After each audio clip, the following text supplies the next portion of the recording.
Je vais apprécier Dieu pour ta vie. Regarde ton voisin, dis voisin, tu es béni. Dis voisin, tu es béni. Nous avons un grand thème qui est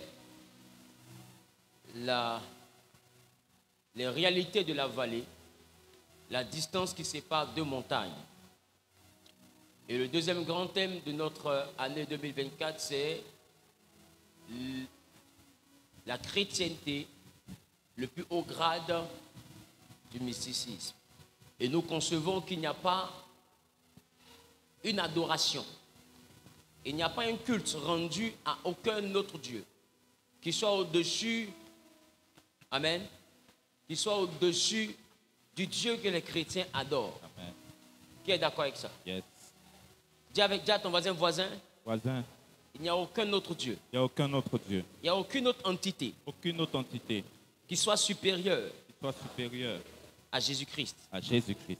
Il n'y a aucun autre Dieu. Il n'y a aucun autre Dieu. Dans les cieux. Dans les cieux. Sur la terre. Sur la terre. Et sous la terre. Et sous la terre.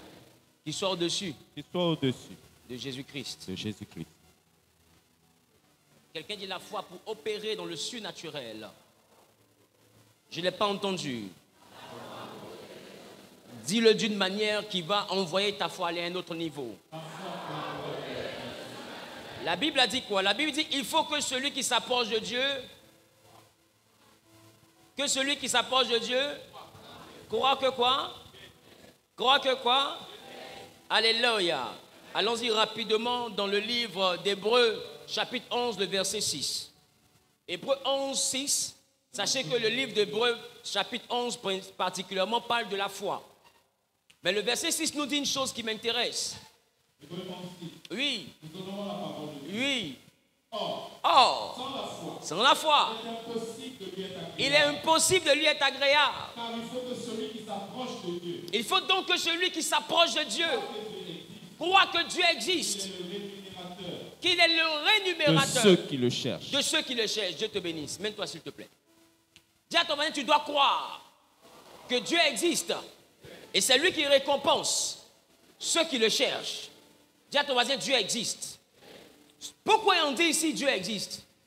Pourquoi on dit qu'il faut croire que Dieu existe? Il y a une dimension que tu ne peux pas atteindre si tu n'acceptes pas cette dimension. Quand on parle ici de Dieu existe, on parle d'une dimension de mesure de foi. Ça veut dire qu'il y a une foi qui va te permettre de voir certaines manifestations, mais qui cependant va te priver de d'autres manifestations.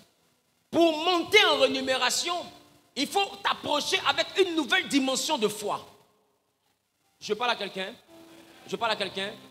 Pour monter en dimension, il faut t'approcher avec une autre dimension de foi. Et quand j'ai introduit ce message, je vous ai fait comprendre qu'il y a beaucoup de choses qui étaient possibles dans la vie d'un chrétien. J'ai parlé même de la capacité à disparaître. On a vu Élie, c'est ça? On a vu Philippe. J'ai parlé de la capacité à avoir des armes qui sont sans effet. On a vu un certain Samson. Alléluia. Vous êtes là? C'est ça? Yes. On a vu même une vipère qui avait mordu un serviteur de Dieu, à l'instar de Paul, Saul de Tarse, qui a été mordu par une vipère, mais le venin ne l'a pas tué. Et on a vu des cas vraiment très particuliers, mais dans la Bible. Et le surnaturel est la chose réellement qui doit être naturelle pour un enfant de Dieu. Quelqu'un est d'accord avec moi?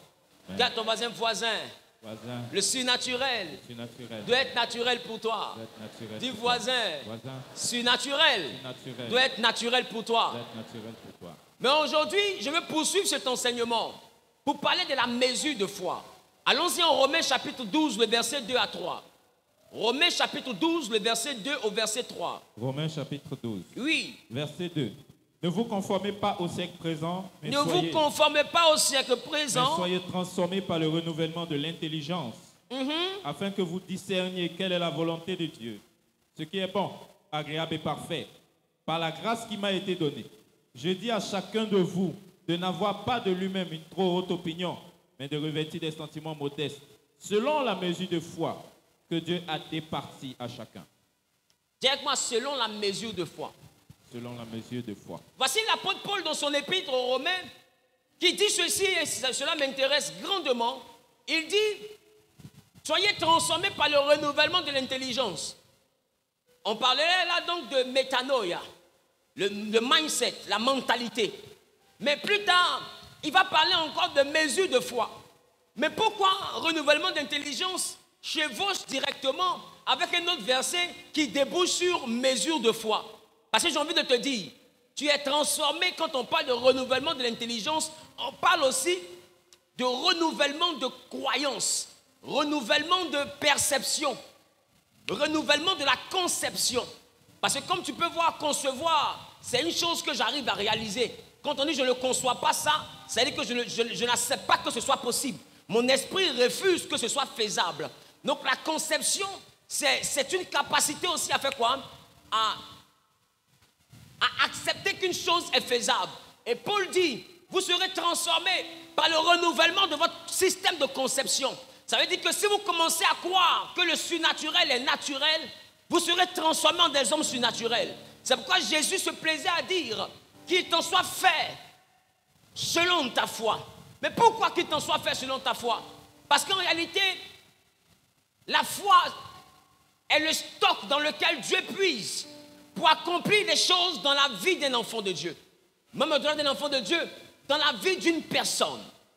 Alléluia, alléluia, alléluia. Amen. Quelqu'un dit la foi est la nourriture de Dieu. La foi est la nourriture de Dieu. Alléluia. Amen. J'ai pas entendu. Amen. J'ai pas entendu. Amen. Oh, donne-moi un bon amen. Amen. Donne-moi un bon amen. Amen. Hébreux chapitre 12, verset 2 nous dit quoi? Hébreux chapitre 12, verset 2. Oui. Ayant les regards sur Jésus, Ayons donc les regards sur Jésus. le chef et le consommateur de la foi. Le chef et le consommateur de la foi. Dis avec moi, Jésus mange la foi. Jésus mange la foi. Donc ça veut dire que Jésus ne peut rien faire si tu le mets en jeûne. Un homme qui n'a pas la foi met Jésus en jeûne. Il y a une chose que Jésus mange pour avoir la force dans ta vie. Cette chose s'appelle la foi. Et j'ai envie de te dire, quand tu prends un aliment, il est aliment que par la nature des vitamines qu'il comporte. Donc la foi en réalité, elle est puissante qu'en fonction de la dimension de l'ensemble des choses possibles selon ta foi. Ça veut dire que quand Jésus mange ta foi, il mange et il manifeste seulement que les vitamines qui sont dans ta foi. Donc si ta foi est limitée,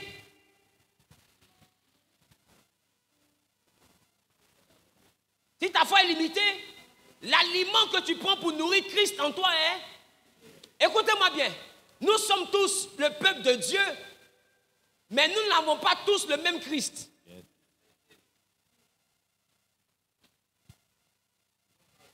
Voilà pourquoi la Bible dit Christ en moi. Je veux 3 personnes, venez, je veux 3 personnes. Je veux 3 personnes, dépêchez-vous. Ah, des bluffeurs aussi, en venant, hein. Ok. Je ne fais pas chaud. Allons-y. Donc, voilà, c'est pas possible, Bretel, tout ça. Donc, écoutez-moi, restons concentrés sur le message. C'est pas vrai. Il est marié, je vous signale, il est marié. Voilà, il s'est marié, c'est quelqu'un de bien. Donc, bon, donc revenons à notre histoire. Bon, mais je parle là même. Levons les yeux vers les montagnes. D'où viendra le secours? Amen. Donc, nous sommes 4 ici. Et vous voyez que la Bible dit quoi? Christ en moi.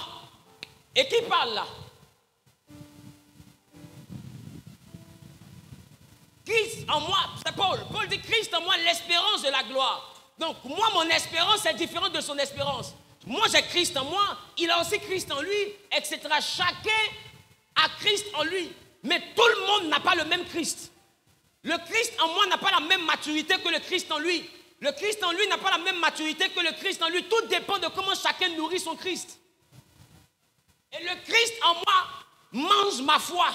Donc si moi je crois que le milliard est possible, le Christ en moi a les vitamines de milliard. Mais si lui, dans Christ en lui, il n'y a seulement que la vitamine du miracle. C'est que lui, il est peut-être un serviteur de Dieu qui ne croit pas que le milliard est possible. Mais lui croit que les paralytiques peuvent marcher. Alors Christ en lui va se limiter à quoi? À faire marcher les paralytiques. C'est la vitamine qu'il prend pour nourrir Christ en lui. Donc la mesure de foi que tu as est la nourriture que tu donnes à Jésus.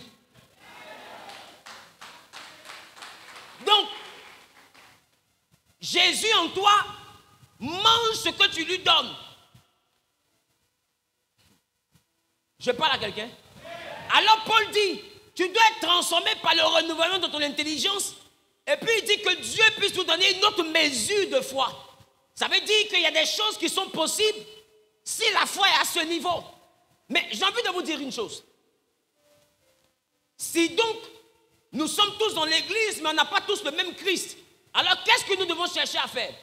Nous devons chercher à voir les choses que nous voulons devenir et à commencer à croire que ces choses sont possibles en nous. Et plus nous croyons, nous sommes en train de faire quoi? Nous sommes en train de faire quoi? Nous sommes en train de faire quoi? D'être transformé. Non, pas seulement transformer. Nous sommes en train de faire quoi? De nourrir. Mais nourrir qui? Est-ce que quand je crois en ma grandeur, c'est moi que je nourris? Il y a quelqu'un en moi qui a besoin de cette foi, qui a besoin de cette nourriture. Il s'appelle? Maintenant, je vous ai déjà prêché sur la différence entre Christ et Jésus. Donc, Christ en chacun a besoin d'une nourriture. Est-ce que quelqu'un maintenant va nourrir Christ? Et Christ grandit en fonction de ce qu'il mange. Donc, plus tu grandis en foi, tu vas atteindre le niveau où ça ne sera plus toi qui vis. Ça sera Christ qui vivra en toi. Mais avant d'avoir, merci. Avant d'avoir, il te faut voir. C'est pourquoi à partir d'aujourd'hui, il faut élever ton niveau de foi, mais par rapport aux choses que tu vois. Et quand tu vois les choses dans la vie des autres, ne considère pas seulement que ça concerne uniquement leur vie. Il faut croire que cette chose est possible aussi dans ta vie. Voilà pourquoi Hébreux 11, 1 nous dit quoi? Le chapitre 11, le verset 1. Or, la foi est une ferme assurance des choses qu'on espère. La nourriture de Christ, là, c'est la ferme assurance des choses qu'on espère. C'est-à-dire que ce que j'espère avoir. Donc, quand je vois une chose que j'espère avoir, que je commence à croire en ma grandeur, je nourris Christ de grandeur. Donc, à partir d'aujourd'hui, soyez des cordons bleus. Alléluia. Amen. Moi, le Christ en moi, je le nourris avec des repas survitaminés. Amen. Amen. Amen. Amen. Dis à ton voisin, Christ en toi doit manger équilibré. Christ en toi doit manger équilibré. Il y en a, Christ en eux mange miracle, donc ils font les miracles, mais Christ en eux ne croit pas en la richesse. Ils appellent la richesse les choses du monde. Donc comme c'est les choses du monde, Christ en toi va te donner les choses du ciel. Donc tu chasses les démons, mais toi-même tu dois loyer. Mais tu as déjà dit à Christ que l'argent qui paye le loyer, là, c'est les choses du monde. Maintenant ma question, si c'est les choses du monde, pourquoi Dieu récompense Salomon avec l'argent? Salomon a ta mentalité. Lui, il dit, il demande les choses d'en haut, l'intelligence, la sagesse. Dieu dit petit, je vais compléter l'argent dessus. Maintenant, ma question. Si commencer à accepter que tu es milliardaire, ce n'est pas avoir une facture chaque fin du mois, mais c'est juste la capacité à espérer qu'on monte, on descend, toi tu as les gènes d'un milliardaire. En ce moment, qu'est-ce qui t'empêche de croire? Qu'est-ce qui t'empêche de te voir milliardaire? Qu'est-ce qui t'empêche de voir une belle voiture et puis dire ça c'est une injustice si je n'ai pas ça? Qu'est-ce qui t'empêche? Ce qui t'empêche, c'est la mesure de foi que tu as. Ta foi n'est pas arrivée à ce niveau. Non, même quand tu dis ça, tu demandes ça a quitté où? Mais ça a quitté dans Christ en toi. Le problème, c'est que vous avez besoin de support extérieur pour croire. Or, la foi en Christ vient d'un support intérieur. Amen. Amen. Amen. Amen. Dis à ton voisin, augmente la mesure de ta foi. Augmente la mesure de ta foi. Dis voisin, Voisin, augmente la mesure de ta foi. augmente la mesure de ta foi. Dis voisin, Voisin, on ne paye pas pour croire. on ne paye pas pour croire. Ce n'est pas payant. C'est pas payant. Il n'y a pas facture. Il n'y a pas facture. Il faut espérer. Il faut espérer. Mais espérons de bonnes choses. Espérons de bonnes choses. Beaucoup parmi vous, de fois, vous préférez espérer en l'échec. Hein, ça là, de toute façon, ils sont en train de voir. Est-ce que la relation va pas se gâter encore? C'est-à-dire que tu es dans quelque chose, et puis ton espérance va vers se gâter. Qui comprend ce que je dis? Qui comprend ce que je dis? Ah ça, de toute façon, ça commence bien là. Est-ce que ma société va pas se gâter encore? En fait, tu es pessimiste. Un homme de foi, numéro 1, ce qui le caractérise, il est optimiste. Il n'y a pas de SI qui est négatif en lui. Il n'y a pas de un coup je suis pauvre. Moi, je ne peux jamais imaginer un coup je suis pauvre. Je ne peux qu'imaginer un coup je suis riche. Parce que jusqu'à présent, je ne suis pas riche. J'ai besoin de devenir riche. Écoute, je dis, je ne peux qu'imaginer ma richesse. Je n'ai pas besoin d'imaginer le malheur parce que la vie est déjà remplie de malheur. Le malheur n'a plus besoin d'imaginer. Le malheur nous entoure. Qui comprend ce que je dis? Le monde est configuré pour que le malheur nous entoure. La chose qu'il faut imaginer, ce n'est plus le malheur. Parce que chaque fois que tu te réveilles, c'est les malheurs qui viennent de partout. Telle personne est morte, telle personne a perdu son travail, telle personne est malade, telle personne est dans le coma, telle personne, qui comprend, telle personne a eu un accident, telle personne est en prison. C'est que Bon, le monde est déjà fait de beaucoup de malheurs. Tu vas venir encore t'imaginer. Attends. Je parle à quelqu'un. Amen. Dis à ton voisin, voisin, Voisin, ne t'imagine pas dans le malheur. ne t'imagine pas dans le malheur. Ne te conçois plus jamais dans le malheur. Ne te conçois plus jamais dans le Ne te malheur. visualise plus jamais dans le malheur. Ne te visualise plus jamais dans le malheur. Je parle à quelqu'un. Est-ce que je parle à l'esprit de quelqu'un? Et je prie que cette parole puisse formater ton esprit et donner à ton esprit la forme de la foi qui permettra à ta vie d'être transformée du négatif vers le positif. Qui a dit Amen bien propriétaire? Au nom de...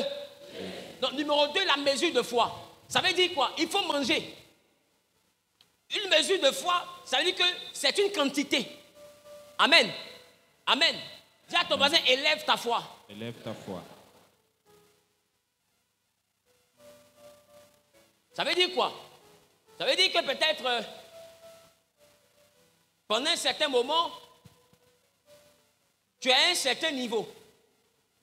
Pour aller à un autre niveau, il te faut commencer à manger le repas de ce niveau. Ça veut dire que si par exemple tu es dans par exemple des miracles, des guérisons basiques, quand tu veux élever ton niveau, il faut élever ta foi, ton espérance. Il faut que tu aspires à des miracles spectaculaires, à des choses spectaculaires. Donc, celui qui est dans cette dimension de mesure de foi ne se contente pas. Quand il atteint un niveau, il espère au niveau supérieur. Avant, tu n'avais pas millions. Si aujourd'hui tu as 2 millions au compte, il faut maintenant que ton espérance arrive à avoir 10 millions. Tu comprends ce que je dis? Ton espérance doit être grandissante.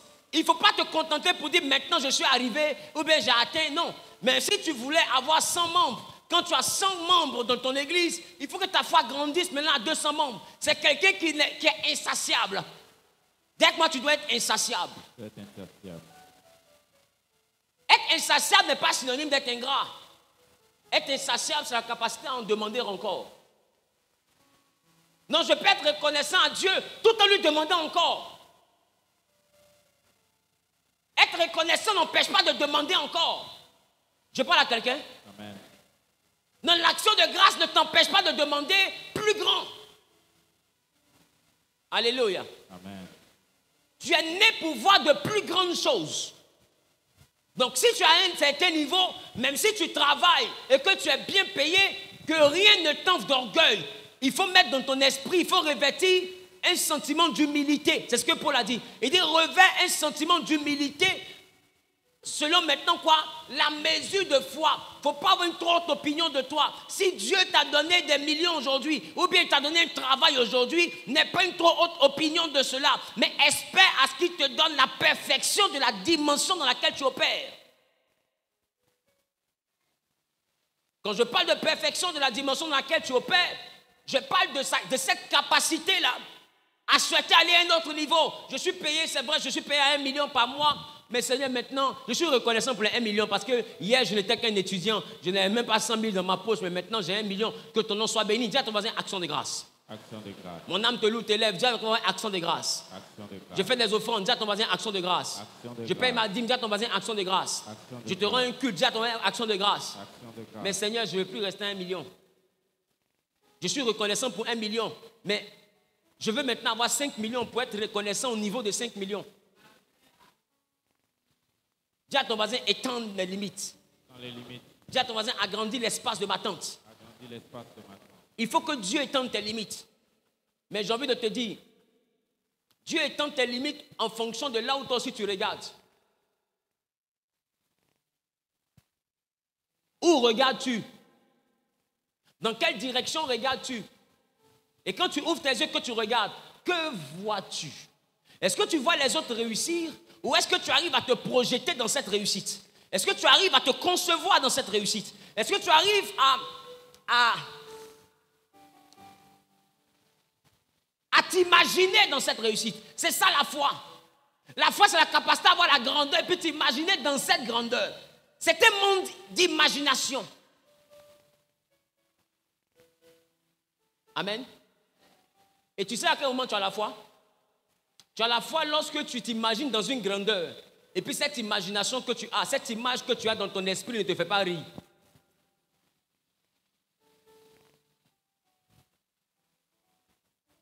Qui commence ce que je dis? Parce qu'il y a des fois tu t'imagines et puis toi-même tu ris. Ben, tu sais que tu es en train de t'amuser. Toi-même tu sais que tu es en train de t'amuser. Mais la foi, ce n'est pas une imagination où toi-même tu es empreint d'un doute qui te fait rire et qui t'envoie à te moquer de toi-même. Mais la foi, c'est la dimension où tu t'imagines et tu es convaincu qu'on monte, on descend. C'est comme ça ta vie sera. Non, ça ne te fait pas rire. C'est une projection de toi. Tu le fais avec assurance. Est-ce que les hôtesses peuvent retirer, s'il vous plaît? Ça me dérange un peu. Alléluia. Je parle à quelqu'un. Dis à ton voisin, il faut avoir de l'assurance quand tu te projettes. Il faut être sûr que ce dans quoi tu te vois va se réaliser. Dis voisin, il faut être sûr que ce dans quoi tu te projettes va se réaliser.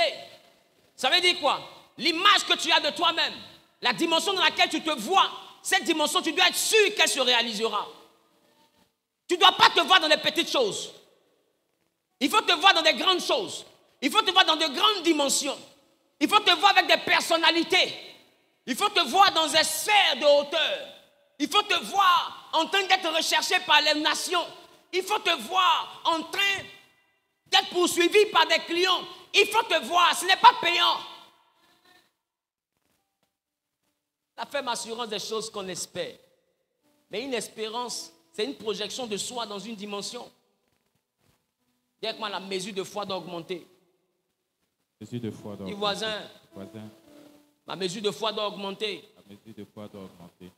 Maintenant, écoutez-moi. Pourquoi je te dis que tu dois regarder et te projeter? Parce que la foi est dans les yeux. Venez, on va lire. Actes des Apôtres, chapitre 14, le verset 8 à 11. Actes des Apôtres, chapitre 14, à partir du verset 8. La Bible nous dit, à Lystre se tenait assis un homme impotent des pieds, boiteux de naissance, un homme paralytique de naissance, et qui n'avait jamais marché. Oui. Et il écoutait parler Paul. Il écoutait parler Paul. Et Paul, fixant les regards sur lui. On dit, il écoutait parler Paul. Et Paul, fixant les regards sur lui, et voyant qu'il avait la foi pour être guéri, voyant qu'il avait la foi pour être guéri, dit d'une voix forte, oui, lève-toi, lève-toi, droit sur tes pieds. Et il se leva d'un bond et marcha. sois droit sur tes pieds. Il se lève et il marche. À la vue de ce que Paul avait fait, Oui, la foule éleva la voix et dit en langue lycaonienne, les dieux sous une forme humaine sont descendus vers nous. alléluia. Amen. Maintenant, ma question, c'est à quel moment le miracle a été rendu possible? C'est au moment où, quand Paul l'a regardé, Paul a vu la foi. Je dis, ce que tu regardes et la manière dont tu regardes montre si tu crois que tu peux atteindre ce niveau. Il ne faut plus jamais regarder la gloire de quelqu'un comme si elle était trop loin pour toi. Il ne faut plus jamais regarder quelqu'un comme s'il était trop haut pour toi. Ne surestime plus personne. Il faut être capable de te projeter dans ce que tu vois dans la vie d'une personne. Je parle à quelqu'un. La Bible dit, quand Paul l'a regardé, il a vu en cet homme la foi. Et à cause de la foi qu'il a vue, la Bible déclare qu'aussitôt il lui a dit, lève-toi. Pourquoi? Parce que cet homme écoutait Paul parler des paralytiques qui peuvent marcher, des aveugles qui peuvent voir. Et ça a commencé à créer en lui une aspiration. Son cœur a commencé à souhaiter ces choses.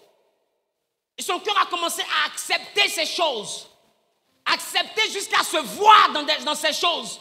Donc quand Paul regarde ses yeux, Paul voit un homme qui est en train de rêver. Il voit un homme qui rêve debout. C'est-à-dire que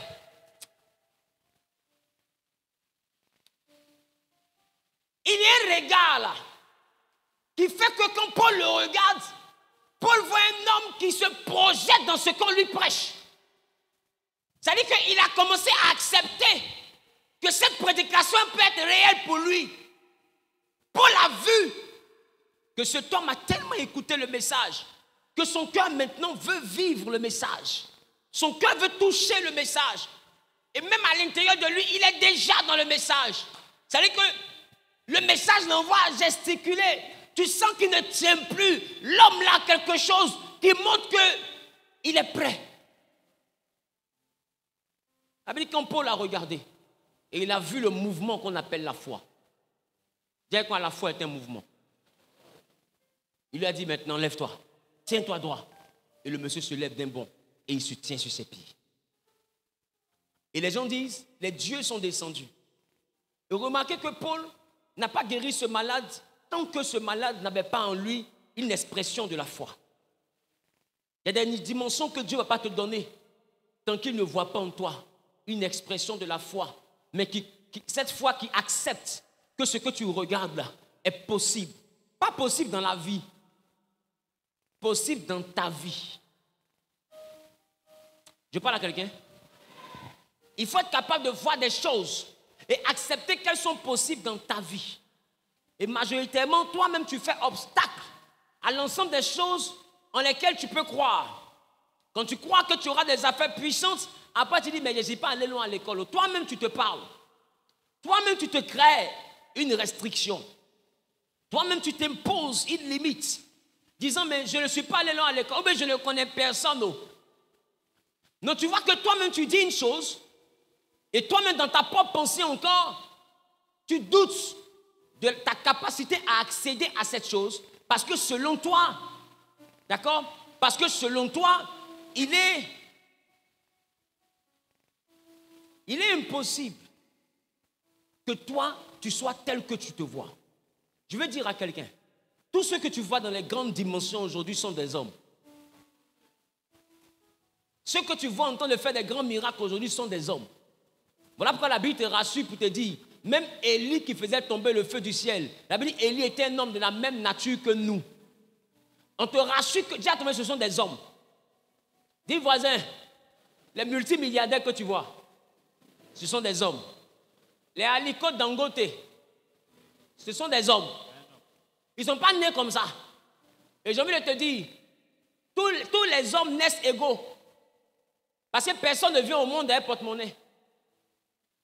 On vient au monde, nous tous, on est nus. Non, au top départ, on est au même niveau. Mais pourquoi à l'arrivée, on n'est plus au même niveau? Parce que entre le départ et puis l'arrivée, c'est le monde de la foi. Comment chacun se projette? Comment chacun se voit? Dans quelle dimension tu acceptes d'être? Et beaucoup de ceux qui ont réussi, tu vas remarquer que même quand ils étaient dans la misère, il y a une partie d'eux qui refusaient cette situation. Il y a une partie d'eux qui résidaient dans la gloire. Il y a une partie d'eux qui faisait que la royauté était déjà en eux. Ils ne sont pas devenus royaux par hasard. Ils sont devenus royaux parce que la royauté était dans leur mentalité. Ils étaient dans des maisons en bois, mais avec la tête d'un roi, avec le mental d'un roi, avec la mentalité d'un roi, avec les habitudes d'un roi, avec la vision d'un roi. Ils ne se voyaient pas là où ils vivaient. Comment tu te vois? Comment tu te regardes?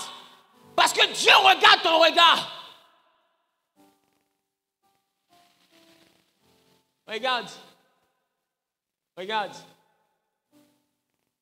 Même quand tu es fidèle et loyal à Dieu, Dieu ne te donne rien qui soit absent dans ton cœur. Il dit, si tu fais de l'Éternel tes délices. Est-ce qu'il a dit, il te donnera ce que ton pasteur demande? Il dit, il te donnera ce que ton cœur désire. Mais quand le cœur désire, c'est quoi? C'est une espérance. C'est-à-dire qu'il te donnera ce en quoi ton cœur croit. Ça veut dire que quand Dieu veut te récompenser, c'est dans l'univers de ta foi qu'il s'en va chercher. Même quand on sert Dieu, Dieu nous console en nous donnant ce qui est dans notre cœur. Ça veut dire que Dieu regarde ton regard. Voilà pourquoi cet homme, Paul l'a regardé ayant vu la foi. Jésus aussi a regardé des personnes ayant vu la foi. Et il a dit qu'il t'en soit fait selon ta foi. Il ne t'en sera pas fait selon ta prière. Parce que même quand tu es agréable à Dieu, c'est dans le monde de ta foi qu'il va chercher ta récompense. Maintenant ma question. Si tu veux donc être récompensé très grandement, qu'est-ce qu'il doit avoir dans ton cœur? De grandes espérances. Tu ne dois pas espérer dans des petites choses. Mon ami, même si tu es petit dans la vie, ne sois pas petit dans ton propre cœur. C'est ton cœur, fais comme ça, c'est mon cœur. Je suis comme je veux dans mon cœur. Si je dis je suis milliardaire dans mon cœur, ça ne te concerne pas. C'est mon cœur.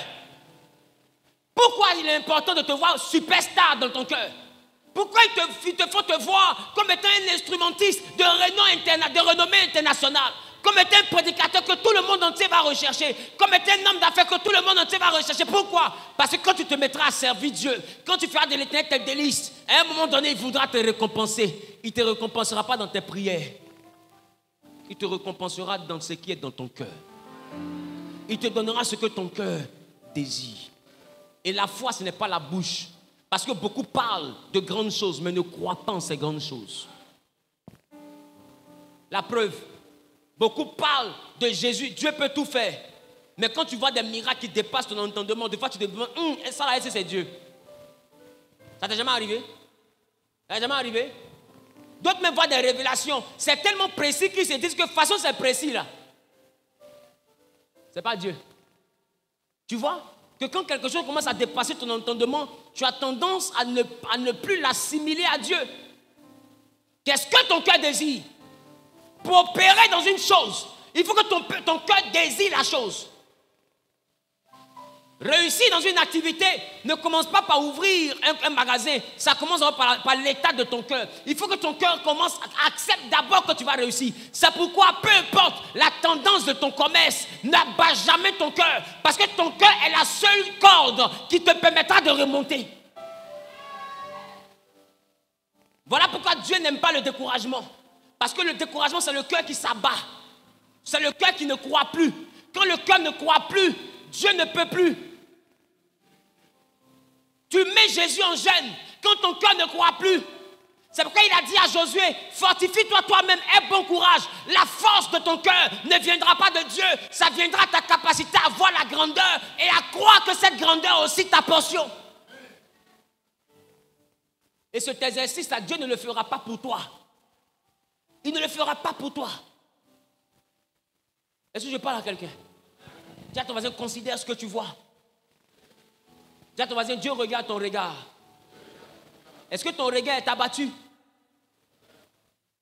Est-ce que ton regard est inquiet? Ou est-ce que ton regard est plein d'assurance? Est-ce que tu as peur du lendemain? Est-ce que le lendemain t'inquiète? Ou est-ce que tu as de l'assurance concernant ton lendemain? Est-ce que tu regardes les jours, les mois, les années passées et tu te demandes, mais c'est quand je vais avoir chez moi? Et puis tu as peur. Tu te dis, mais il ne faut pas d'amusement, il va mourir comme ça. Hein?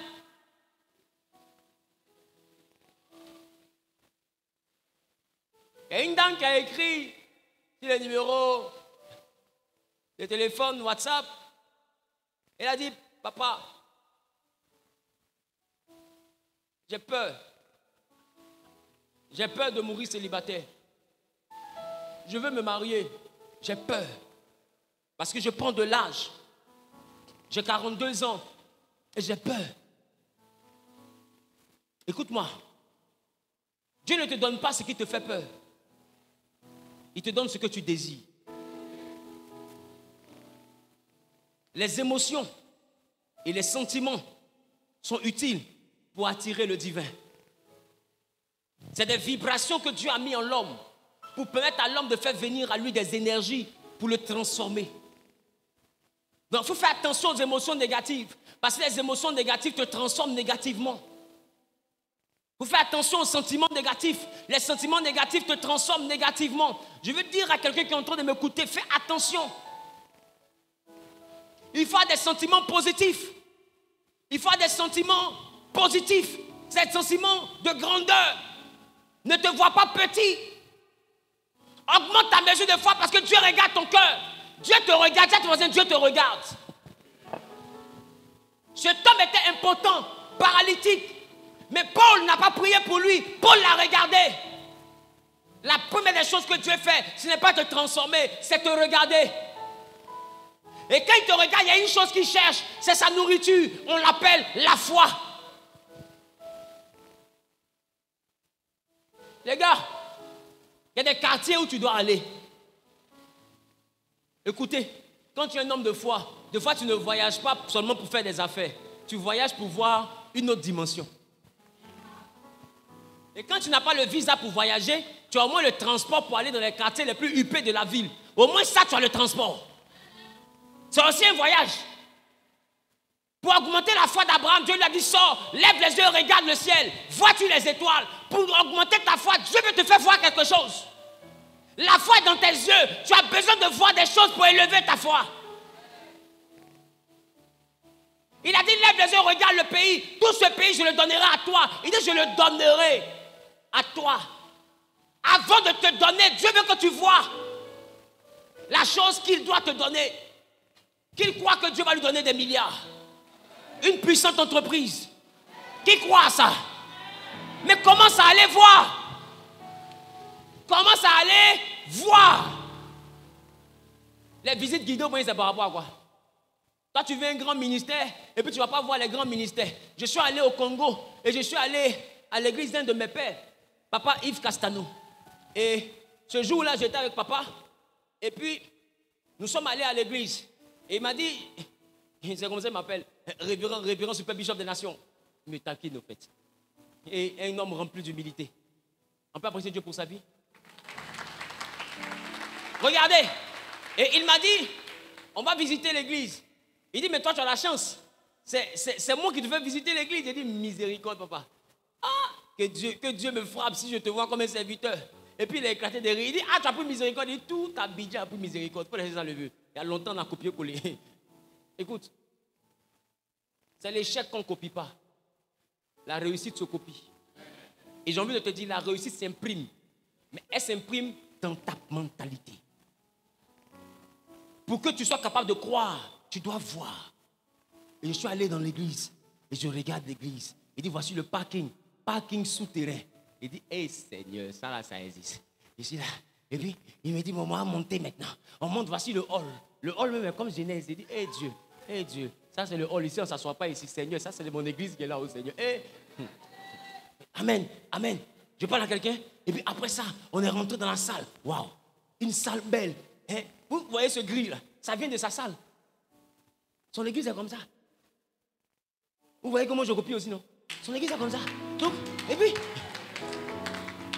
puis je regarde. Et puis je dis, ah, on a raté quelque chose. Les gars, sonorisation, système de lumière, ils sont à près d'1 million de dollars. Pas d'1 million de dollars.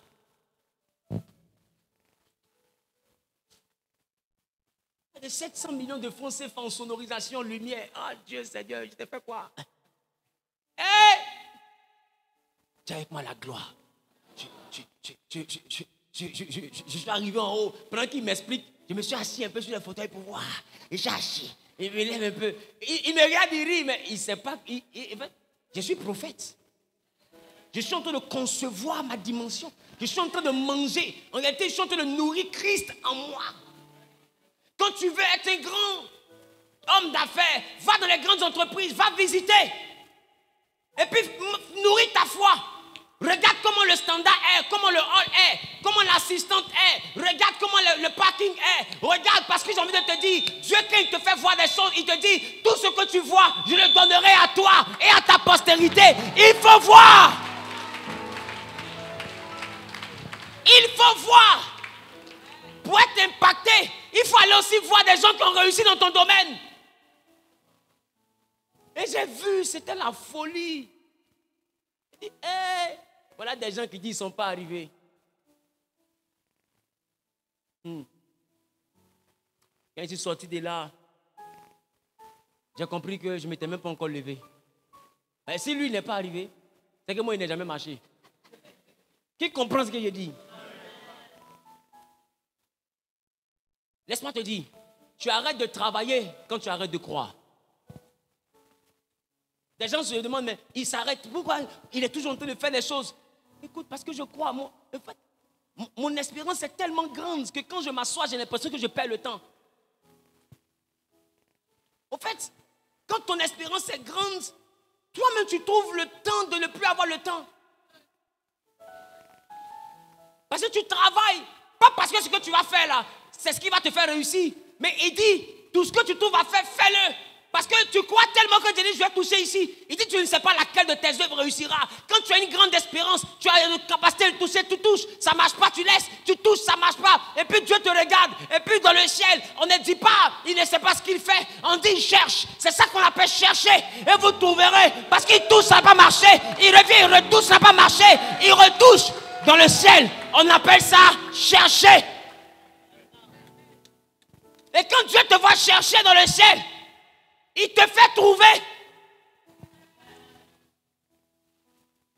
Donc quand tu crois, tu te mets au travail. Ça marche, ça ne marche pas, tu travailles. Ça donne, ça ne donne pas, tu travailles. Les hommes vont évaluer de fois ton travail comme étant une succession d'échecs. Mais en réalité, laisse-moi te dire. Quelqu'un m'expliquait l'histoire d'un scientifique qui... C'était la lampe, non? Ouais. Thomas Edison. Et le monsieur a fait plusieurs fois, ça ne s'est jamais allumé. Et il a fait une seule fois, et ça s'est allumé. On lui dit, mais tu as eu beaucoup d'échecs. Il dit, il n'a eu aucun échec. Mais il a connu les 1000 façons qui font que ça ne marche pas. Regarde la mentalité de cet esprit. Comment quelqu'un peut dire, je n'ai jamais échoué, mais j'ai appris les 1000 manières qui font que ça ne marche pas. Et je connais aussi la seule manière qui fait que ça marche. Waouh! Les gars, mangez! Parce que ceux même qui ont réussi dans la vie ont beaucoup échoué. Écoute, l'échec est le chemin des gagnants. Quelqu'un qui n'a jamais échoué n'a jamais essayé. Non, il faut laisser les gens se moquer de toi. Écoute-moi, dans la vie, il y a des gens qui suivent. Et puis il y a des gens qu'on suit. Il y a des gens qui parlent. Et il y a des gens de qui on parle. Quand tu veux être une personne de qui on parle, tu échoues. Dis à ton voisin, n'aie plus jamais peur d'échouer.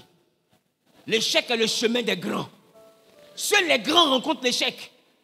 Parce que les losers ne rencontrent pas d'échec parce qu'ils ne savent jamais rien. C'est des promenadors, promener, manger, dormir.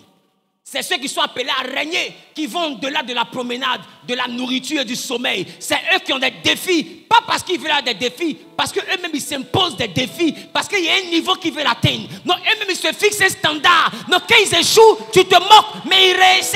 Un matin, on dort, on se réveille, on entend.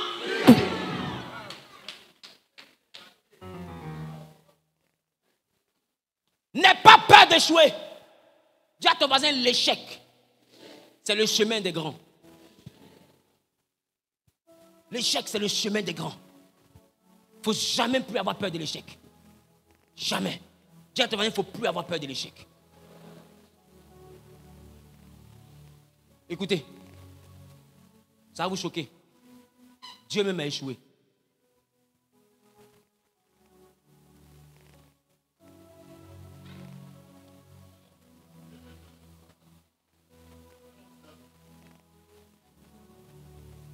Regarde, quand Dieu a créé l'homme, c'était à son image, à sa ressemblance.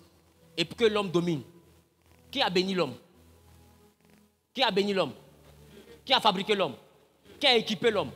Qui a établi l'homme? Est-ce que l'homme a réussi?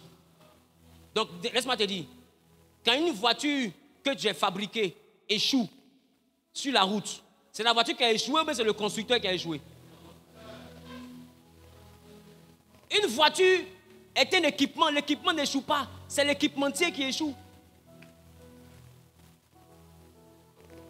Voilà pourquoi, pour réparer le problème, Dieu est descendu lui-même. Parce que c'est celui qui a fabriqué, qui peut réparer ce qu'il a fabriqué. Il est descendu pour reparamétrer la chose. Tu vois que quand Dieu a fait la première fois que ça avait échoué, il n'a pas baissé les bras. Il s'est fait chier, il est descendu, il a retroussé les manches. Et puis lui-même, il a porté la croix. On dit, qu'est-ce que tu fais? Il dit, je répare ce qui est gâté. Qu'est-ce que tu fais? Il dit, je relève ceux qui sont tombés. Qu'est-ce que tu fais? Et Dieu lui-même est revenu. Personne ne va relever ton business pour toi. Personne ne va relever ta famille pour toi. Personne ne va relever le ministère pour toi. Il faut retrousser les manches et il faut te charger de ta croix. C'est ça le chemin des leaders. Le chemin des losers, c'est de regarder les leaders essayer de réussir. Et j'ai envie de te dire, quand ils te regardent essayer de réussir, quand tu échoues, tu restes orphelin. Mais ne t'inquiète pas, quand tu auras réussi, les mêmes qui te regardaient vont chercher à être tes amis. Les mêmes qui te regardaient vont chercher à être tes amis. Ne te presse pas. Il y a un carrefour, tu les reverras. Mais tu les reverras au pays de la réussite. C'est pourquoi il y a un homme qui a dit, la défaite est orpheline, mais la victoire a 1000 pères. Quand tu te cherches là, tu n'as pas de parents. Mais quand tu réussis, c'est là que tu vois une tante qui était là-bas. Willy. Willy.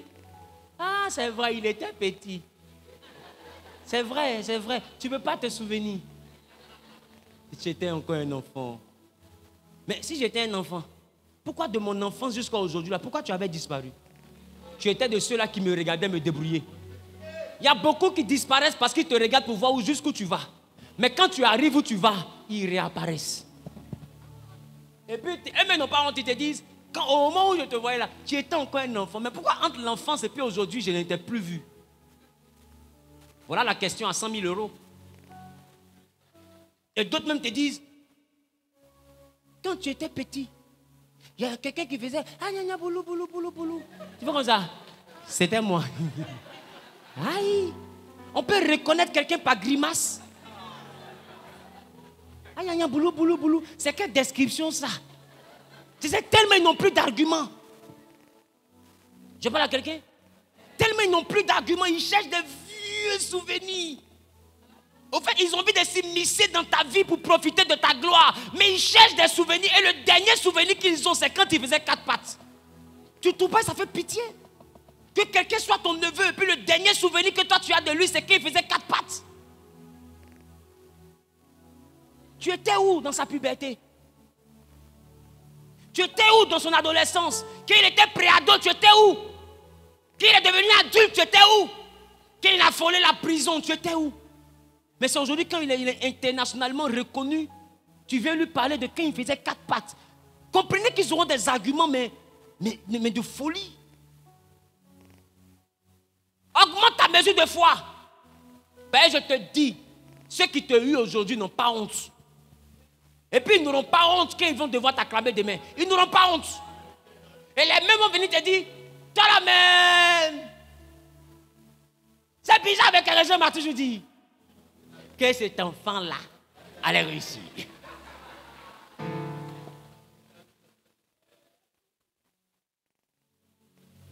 D'autres même vont venir. Il y a un mec qui a rendu un témoignage sur une télé de télé là, où je ne sais pas qui était petit, et puis on dit il a shooté le ballon.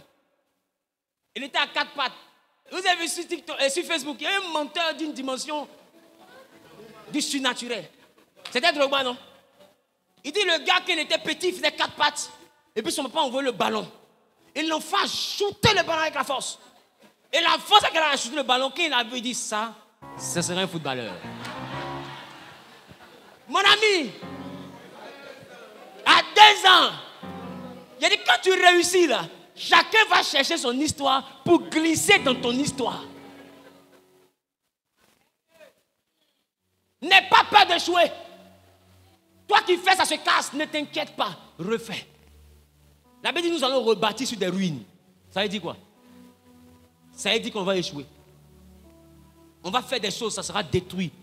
Et le courage de refaire. Est-ce que je parle à quelqu'un? Quelqu'un a dit, lorsque tu seras capable de voir l'ouvrage de ta main être détruit et sans rien dire, te mettre à le rebâtir, tu seras un homme.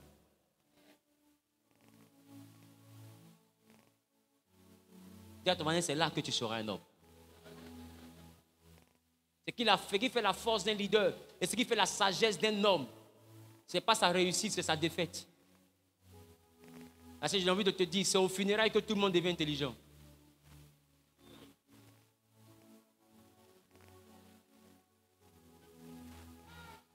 C'est au funérailles que tout le monde devient intelligent. Tu vas prendre le temps, remarque, rappelle-toi au funérailles. Tu deviens sage. Tu dis aux gens, craignons Dieu. L'homme n'est rien. Donc, lui qui jouait à nous, c'est lui qui a couché comme ça.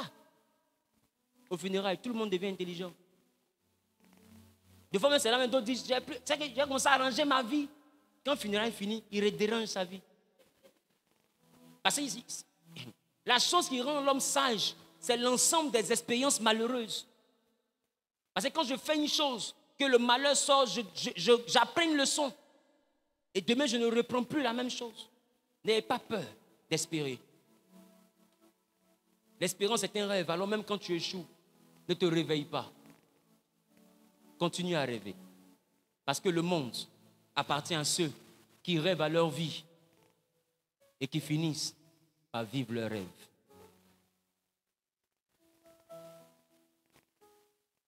Je reprends.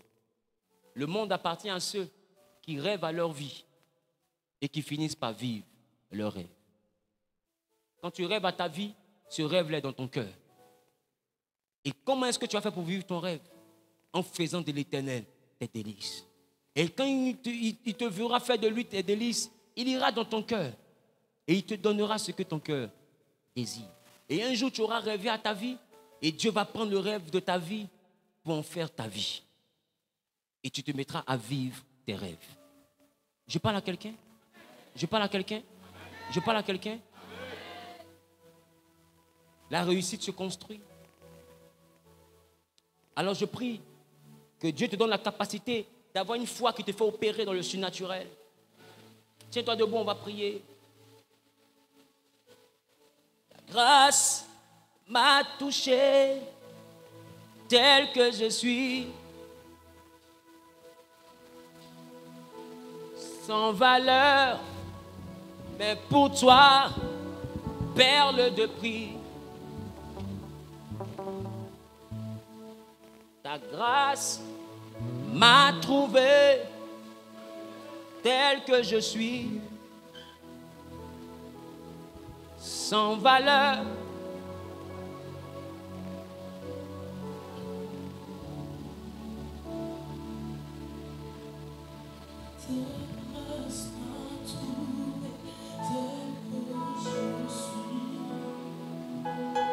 J'étais sans valeur.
Tu vas élever la voix. Tu vas dire à Dieu de faire apparaître la foi même dans ton regard. La foi rend charismatique. La foi, dis à ton voisin, la foi rend charismatique. Quand tu as la foi, les complexés sont mal à l'aise auprès de toi. Parce que tu as une assurance qui n'est pas de ce monde. Même quand tu as un certain niveau, ce n'est pas l'orgueil, mais on te voit parler, marcher, agir avec une assurance que normalement quelqu'un de ton niveau ne doit pas avoir. Alors on peut confondre ça de fois à l'orgueil. On peut confondre ça de fois à la prétention. Mais dis avec moi, c'est la foi. C'est la foi. Dis avec moi, Seigneur, Seigneur, laisse transparaître en moi laisse transparaître en moi la foi. la foi. Et là, on va commencer à parler à Dieu. Ça m'appelle. Lélébro, Shababa, et Katalabra. Que je suis Cette foi qui n'est plus seulement dans notre cœur, sans mais que cela nous fait valeur, percevoir mais notre pour toi, perle Nous élevons la voix de vie. Ta foi qui n'est plus seulement dans le cœur. Ta grâce m'a trouvé tel que je suis. Cette foi qui est Seigneur. visible. Oui, sans Se laisse valeur. transparaître. Oui, sans Élève-toi dans notre regard. ta grâce m'a trouvé. L'Éternel est Ta grâce m'a trouvé, Seigneur. la foi au nom de Sans valeur. Remplis-nous de cette dimension, de cette mesure de foi. Si tu permets de par ce message, notre intelligence soit Chante renouvelée, majesté. notre foi aussi soit renouvelée. Majesté. Grande mesure de la foi. Oui, majesté. Remplis-nous de cette foi. Alléluia. Remplis-nous de cette foi. Capable d'accomplir les choses surnaturelles. Même Majesté. qui est parfois impossible jusqu'à aujourd'hui. Alléluia. Enlever les limitations. Alléluia. Élargir l'espace de l'homme. Élargir l'espace de l'homme. Majesté, tu es. Majesté, tu es. Ta grâce m'a trouvé. Qui a rempli cette prière. Oh, Chataraba. Moi, je crois au Oui, jugement sans de la foi. valeur. Oui, sans valeur. Alléluia. Quand le Christ est au sommet, Oui, ta grâce m'a trouvé. toi qui as accompli cette prière. Au nom de Jésus. Amen.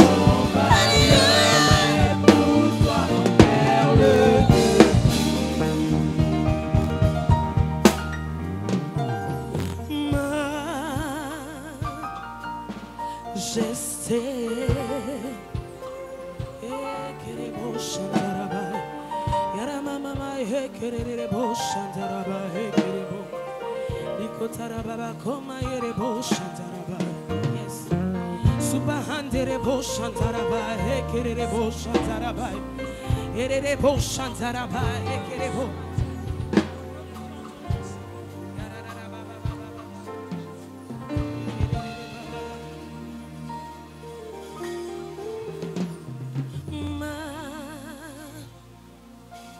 Majesté.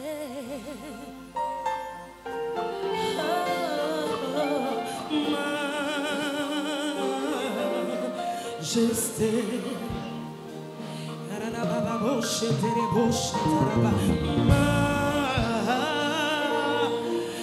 Majesté. Supahandere bo shantaraba. Oh, majesté.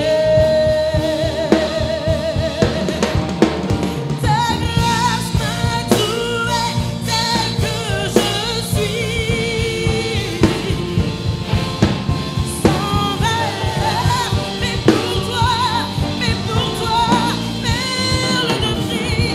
Ta grâce, Alléluia.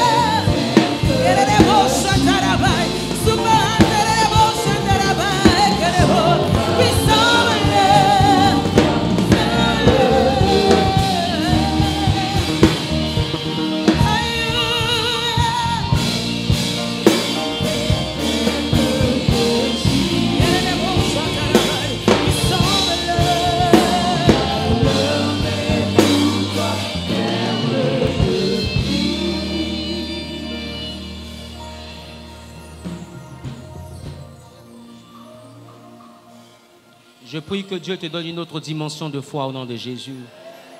Que tu sois ici dans cette salle ou connecté au réseau, je déclare, je décrète, je prophétise que Dieu te donne une autre mesure de foi au nom de Jésus. Qu'il te donne une mesure de foi qui te permettra de déplacer les montagnes. Qu'il donne une mesure de foi qui te permettra d'appeler à l'existence les choses qui n'existaient pas. Qu'il donne une mesure de foi qui te fera atteindre des dimensions qu'auparavant il t'était impossible d'atteindre. Qui a dit Amen bien propriétaire? Qui a dit Amen bien propriétaire? Qui a dit Amen bien propriétaire? Alléluia.